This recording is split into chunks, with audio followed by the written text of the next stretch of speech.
یو بل سوال کړی دی د سحر د مانځه نه پس خوب کول د دې څه حکم دی؟ د سحر د مانځه نه پس د عوامو کې دا مشهوره ده چې خوب کول دا حرام دی. نه حرام نه دی بلکې مکروه دی. خوب کول دا ښه نه دی. امام بیهقي روایت نقل کړی دی او ترغیب الترغیب کې روایت نقل دی چې نبی علیہ الصلوۃ والسلام یو ځل د سحر د مانځه نه پس د علی رضی الله عنه کور ته لاړه او وی کتل چې فاطمه رضی الله عنها هم دوا او علی رضی الله عنه هم دو.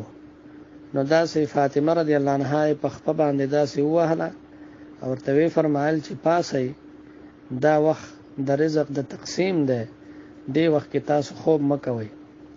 نو به هر حال کې د یو سړی څه عذر وي او د عذر د وجه نه هغه وده شي نو پروا نه کوي، خو بلا عذر او د کېدل مکروه دی بلکې انتظار به کوي تر دې پورې چې کله اشراق وشي نو هغه وخت کې به بیا وده کېږي. یو بل سوال کړی دی وایي دلته زموږ سره مدرسه ده او په هغې کې استادانو دا مشوره کړې ده چې کوم استاد غیر حاضري وکړي نو هغه نه به مثلا جرمانه اخیستلی کېږي 500 روپۍ او که چېرته څوک ناوخته راغی نو هغه نه به نیمه جرمانه اخیستل کېږي.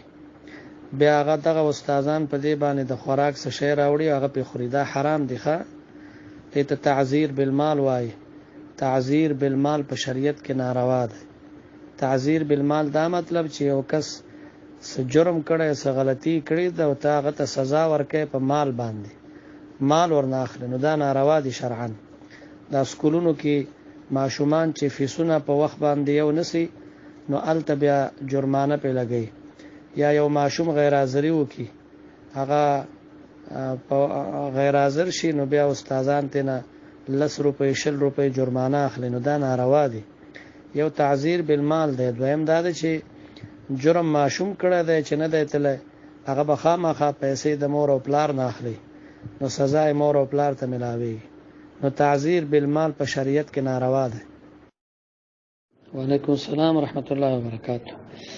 یو سوال کړی د جمعې د مانځه په باره کې چې مونږ یو دکان کې یو او 3-4 ملګري یو او دلته چې جمع کېږي نو مختلفو جماعتونو کې بعضې کې یوی بعضې کې پوبان دي.